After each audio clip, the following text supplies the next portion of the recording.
So, just for a little clarity for me, because this is the history that I understand, is that in Draco, the reptilians and the dragons actually fought a lot amongst themselves because the reptilians were always trying to take over the dragon collective. Um, and so when the reptilians the reptilians went out and started a bunch of wars, so eventually they could become strong enough to take over the dragon collective. Can they tell you anything more about just like the dragon's perspective on that? Yes. So what they're showing me is like they feel like they created a monster in a way, and the fact that like they feel like they're the dragons feel very, very just there's this energy about them that is strong. Like there's this beautiful, strong energy that they have, and they are like, we created.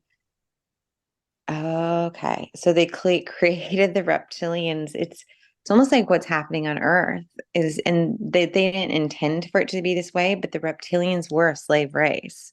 So they were created to be a slave race, and they were created to do things for the dragons and help them, where like they were this big energy and this big like body, I guess you will, embodiment, the dragons, and they couldn't do certain things. And so they created this hybrid race of the reptilians to do their bidding of what they needed to get resources to survive, to do some of the things that they didn't want to do. And they were hoping that what it was is like the reptilians are very much like a hive mind. It was intention of how they were being created. And so they were just supposed to do the bidding of like the dragons. Like the dragons were in a sense the queen bee, guiding the uh, energy of like what the bidding of the reptilians was. And so when the reptilians became conscious and decided to unite and stand up, that's when there became issues. That makes a lot of sense. So, there's another war that I would love to talk about because I think that it actually affects a lot of Octurians personally, because a lot of Octurians actually worked on the soul plane because the Octurians go guard the soul plane.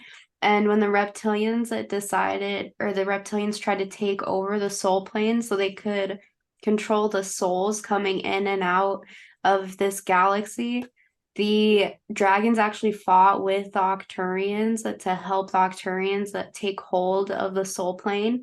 And there's actually like a lot of worry and things that manifest now that Octurians are still holding on to because of this. Why did the dragons decide to help the Octurians? Because they respected the greater balance of everything. So this is when the galactic and the higher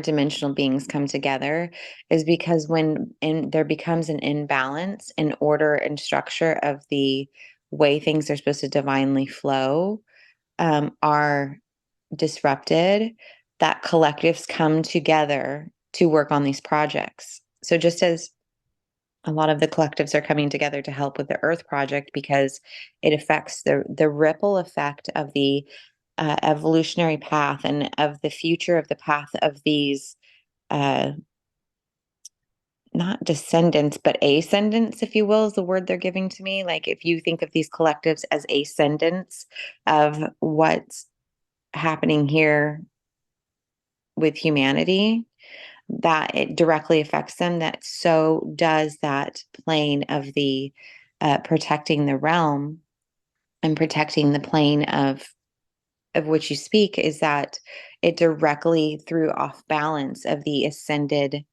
of that it affected. Yeah, that makes a lot of sense. Um, so the wars that they were speaking about also, um, so they destroyed Lyra and Vega when Lyra and Vega were to just for anybody listening, they destroyed Lyra and Vega. Lyra and Vega were just these beautiful planets that were flourishing. A lot of starseeds and light workers hold on to so much trauma because that was one of the first really traumatic wars in this entire universe.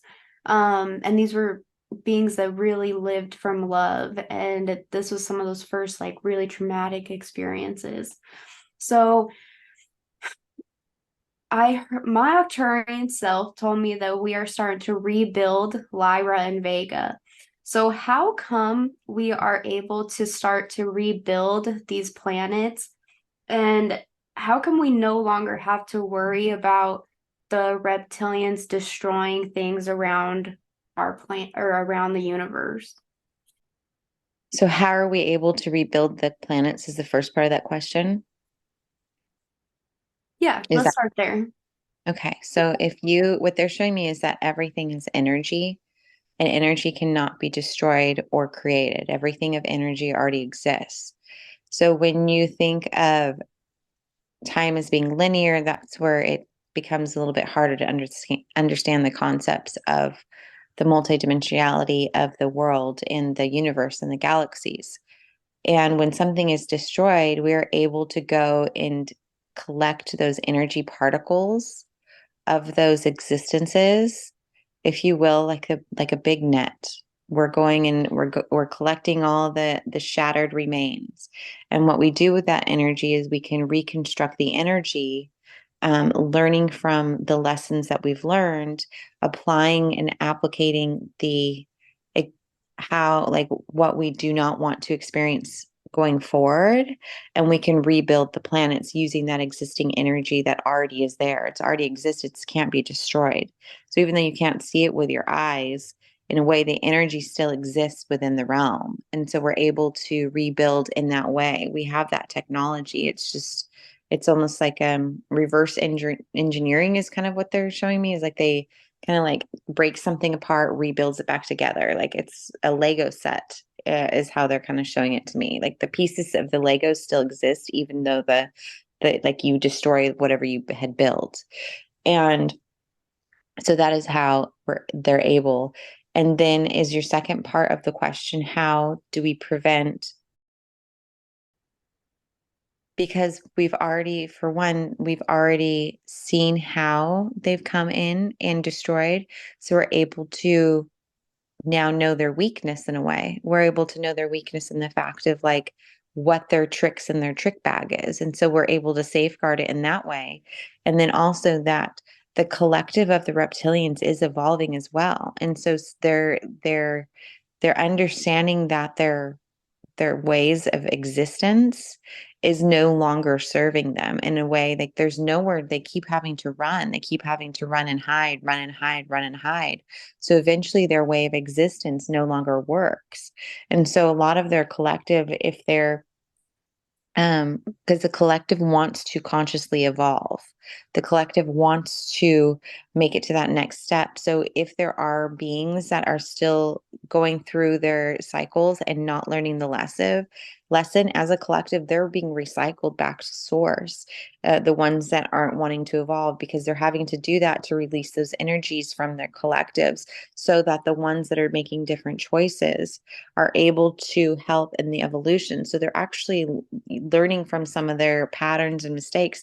They felt like they were created and no one cared about them. They felt like they had to, like that fight or flight instinct of, they were made as a slave race. And once they started to awaken and once they started to work together in a different way, not serving a queen bee, if you will, of the dragons, that they were able to then work amongst each other. But they felt very primalistic in the way that they did that. They felt that they had to take because no one was giving them anything. That as a collective, they had to take.